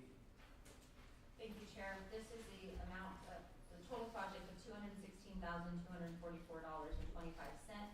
That's the total project. The match would be 25% of that, and that is what we will have to provide, and that's $54,061.06. I think the specifics about the roadways, those that answer. Questions? And, Mr. Chairman, Amber, if we don't get those waivers, do we have the match? Yes, we usually provide that in kind, Okay. with staff time, yes. Perfect. I move the approval of Okay, motion and second, please. Yes. Second. It's moved and seconded, all in favor say aye. Aye. Aye, motion is approved. Thank you, Billy. Now we've got the realignment of the Elephant View Delta Channel, and Manager Vaughn. Thank you, Chair and Commissioners. I did email out this letter to you guys. It's from New Mexico Interstate Stream Commission and Bureau of Reclamation, the Elephant View Delta Channel Realignment Environmental Assessment. It's on the border of Socorro and Sierra County. They had a meeting on February 11th, and I wasn't able to attend, but they are asking for any written comments on this specific realignment by March 13th, so I would like to have a discussion to see if any of you would like to submit any comments for this. The map is in there, it is right on the border of Socorro and Sierra.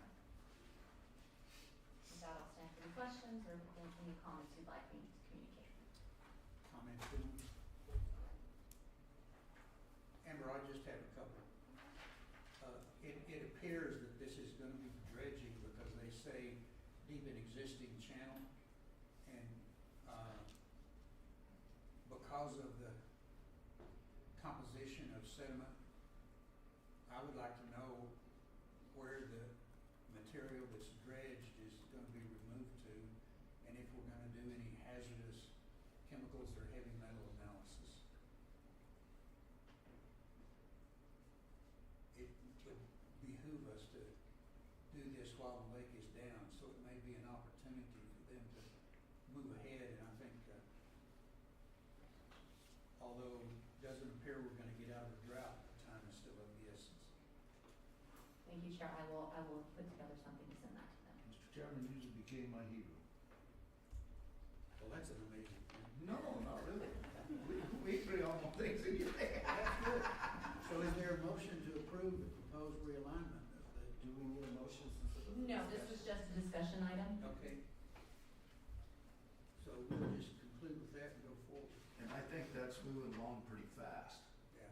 I don't know that there's much left for us to look at there, so. Yeah, and it just said the written comments will be accepted up until March 13th. All right, we'll go to Sierra County Road Department infrastructure replacement funding. Manager Vaughn and Billy. Thank you, Chair. In your packet, there is a request for an infrastructure permit for a water main installation across the Discovery Road, which is out by Spaceport. It's approximately 20 feet to cross the road, and the depth of the trench will be 4 feet minimum or greater. And Billy is there to answer any questions you may have. Questions for Billy? What's the project? What is it? Just a water main that's crossing right there towards the end of the runway. They're crossing our road there. Oh, spaceport. It's 9 degrees. The company's 9 degrees. It's actually doing the work. And so do we do the whole permitting process like we talked before, that they have a bond and Yes. permit fee and they pay the $1,500 permit fee or whatever? Yeah. Yes, sir. I don't know. I don't remember the cost, but Once it's approved, then they will, if there's a cost associated with it, yes, they'll go to the treasurer's office and make that payment. I thought it was 1,500. I think you're correct. It's the ordinance we passed, I believe, in December. Mr. Chairman, Commissioner Jones, I'm working on pulling that up right now. I'll have a number for you. That's all right. I assume we'll get it done. As just a comment, the Spaceport Tax District did provide funding both last June and in a meeting in January to finance the infrastructure projects around the runway so that those utilities are in place when it comes for investors to commit to building and long-term contracts for on-site. And I don't remember exactly, but I think that's in the tune of $3 to $3.5 million based on my memory. Yeah. It was a big number. Yeah, and that's only 2 quarters. The south end of the runway is under consideration for a meeting in June. So we're trying to get the infrastructure done to draw tenants. I think we will go ahead and meet county commitments so that we take care of county resources and our investments to keep that project going and make it more economically viable.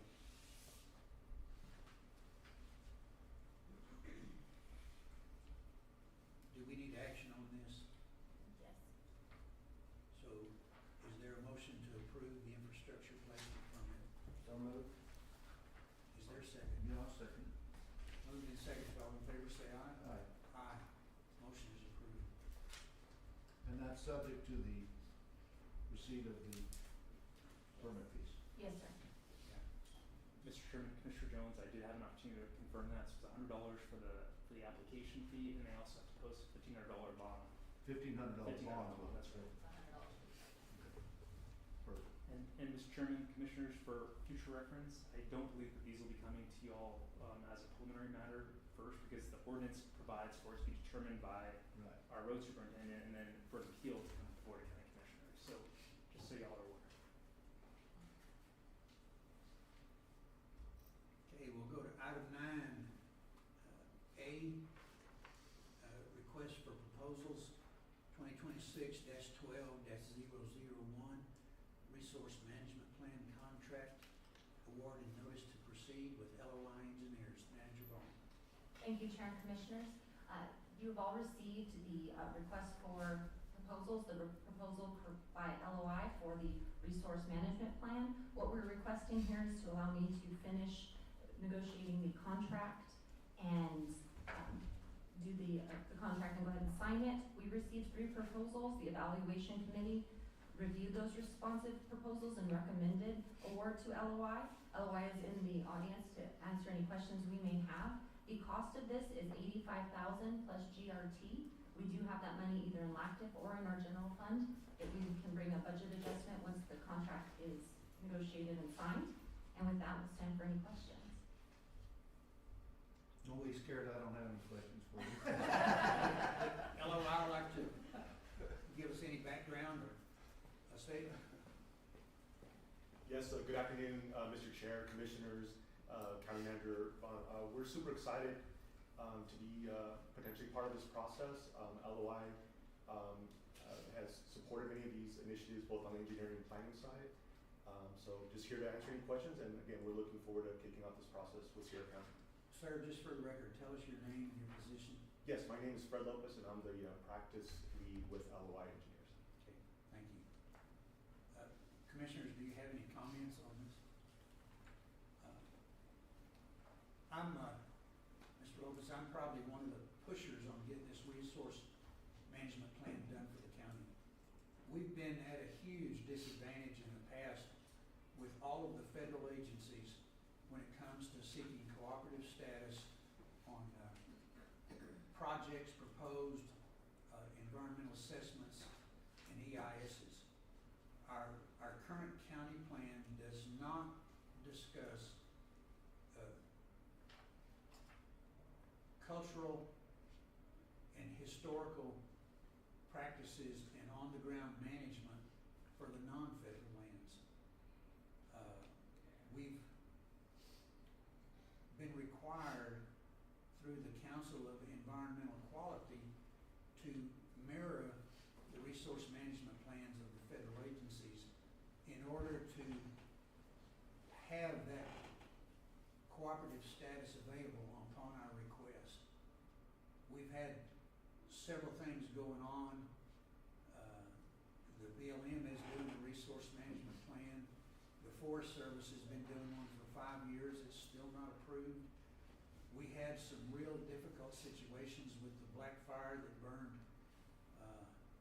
second largest fire in history, gave us tremendous flooding post-fire.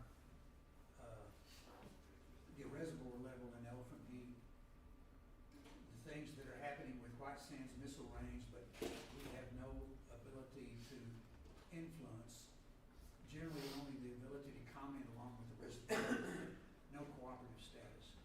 So I'm hoping, and you come highly regarded. I really liked your RFP. It's very well put together. You have done resource management plans in the past. We want you to mirror and answer the questions that are in the federal plans, seeking the ability to have cooperative status and understanding authorities are separate, but implement county authorities on those federal plans as they occur. So your price is very reasonable. I think that's good for you. It will be interesting to see how you develop these and come before us with drafts and also the public input.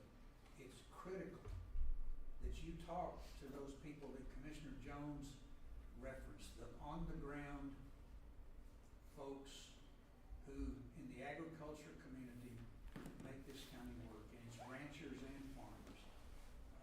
It's miners, it's vineyards, it's the recreation industry. We have a huge resource here, but we have trouble keeping roads open so that people can use them. And we hope that this resource management plan will prepare this for the future to seek funds from grant opportunities that we don't have right now. So thank you for your proposal and coming before us today. Thank you, Mr. Chair. Appreciate that. If there's nothing else, is there a motion to approve? I would move to approve, and I assume there was other firms we did through the whole Yes. RFP Yes. process. I'd move to approve. Second. Moved and seconded, all in favor say aye. Aye. Aye, that motion is approved. Welcome, and we'll look forward to you going to work. Thank you, we appreciate that. Thank you. MOU between County of Sierra DWI program and the New Mexico Department of Finance Administration. Manager Vaughn and Vanessa. Thank you. Good afternoon. I'm here to ask for your continued support for the FY '27 DWI grant and distribution application. Chair and Commissioners, this is an item that comes before the Commission every year just to authorize us to move forward with still applying County of MOU. Okay. We have the money. It doesn't require, it's for us to apply for money. Apply for it, Yeah, for this the is one state of, to fund it. yes, this is one of the steps for that. Perfect. I'd move the approval. Second. Moved and seconded, all in favor say aye. Aye. Aye. Aye. Motion is approved. Thank you. Thank you. Bet. And then we'll go on, statement of assurances for the local DWI grant and distribution program. Manager Vaughn. Thank you, Chair. I'll hand this over to Vanessa. I didn't even hear what was just said, I'm so sorry. It's the statement of assurances. Oh, yes, we're requesting signatures for the statement of assurances and the memorandum of understanding. I don't see a problem with that. Is there a motion? So moved. Yeah, second. Moved and seconded, all in favor say aye. Aye. That motion carries. Thank you. Thank you, Vanessa. We'll go to resolutions. Resolution 2026-16, budget amendment. Jessica, welcome. Thank you, Commissioners, Manager Vaughn. This budget adjustment resolution is starting off with several revenue accounts. This is as a result of our mid-year budget review. We're amending the budget to actuals. These are accounts where we've exceeded the amount that we originally budgeted for fiscal year '26 in revenue. Additionally, there was one account within the Sheriff's Office for law enforcement recruitment and retention that was budgeted by mistake, so we're zeroing that out so that budget's not set. In the, on the expense side, we are requesting an increase to the Hillsborough drainage account at $12,201. That was as a result of an error that was that happened in accounts payable that we're working to correct. I'm sorry, that has been corrected, and now we just need to fix the budget. So that $12,000 also results in the transfers at the bottom of the page of $12,201. What happened was a payment was inadvertently paid out of the Hillsborough drainage account when it should have been in the grant accounts. And so we're correcting that fund balance with this transfer.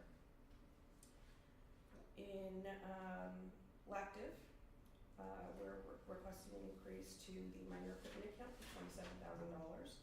This is for the purchase of some desktop scanners with Terralogic, which is our document management system. So this will give those that equipment to various staff so we can continue to digitize a lot of our files. And then the final expense adjustment for $500 is to increase the account that we pay for ankle monitor services. These are services that we're no longer monitoring or paying for, that has gone back to the state. This is to cover the last bill for those. And I'll stand for any questions. Questions, gentlemen? None. Is there a motion to approve? Mr. Chairman, approve resolution 2026-16, the budget amendment. Second. Moved and seconded, all in favor say aye. Aye. Aye. That motion is approved. Thank you. Resolution 2026-17, fixed asset policy. So, Sierra County, we've developed the fixed asset policy to work on correcting the management of our capital assets. So this proposed policy establishes standards that are set in our NMSA, our state laws, Office of the State Auditor, Department of Finance Administration, and GASB standards. So the policy will apply to all departments, elected officials, boards, and employees of Sierra County. and to any agency for which we are their fiscal agent. Adoption of the policy will promote accountability, transparency, and statutory compliance. I'll stand for any questions. Questions, gentlemen? Mr. Chairman, did you send that to the flood office? Cause I know we need to get The fixed asset? yes. So we'll be working on, conducting an inventory again before the end of the year. Perfect. And, the policy was one of the first things we needed to get in place. I'd have it, I have a good draft of it, so, but it needs to be in place. Thanks. Well, 7.5 years I've been on the commission, and the assets have been in audit finding every year. I hope that before I leave, we will have a clean audit with no asset management findings, and I think this policy is a great place to start. And the bookkeeping has been through several iterations, and even what was on the asset list, so we're looking forward to positive outcomes here. Yeah, that'll be the next step, is establishing the procedures that everyone will need to follow to help fix that. Thank you for putting this forward, Jessica. Excellent. Is there a motion? You wanna do that? Go ahead. Mr. Chair, I move to approve resolution number 2026-17, fixed assets policy. Check. Moved and seconded, all in favor say aye. Motion is approved, thank you. Thank you. Resolution 2026-18, certifying approval of expenditure of additional funds, provide complete funding for Sierra County Emergency Operation Project. Manager Vaughn.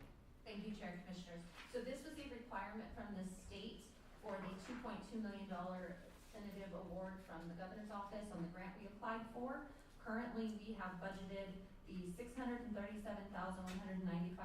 that we received in congressional directed spending. We have a match of $212 budgeted, and we also received a legislative appropriation for $500K. With the $2.2 million, this will make us whole to construct the EOC, the Emergency Operations Center, which I believe is at $3.3 million. We did do a little inflation when we applied for the grant, but with this, we'll certify it and that we have the funding and that we can move forward with the project.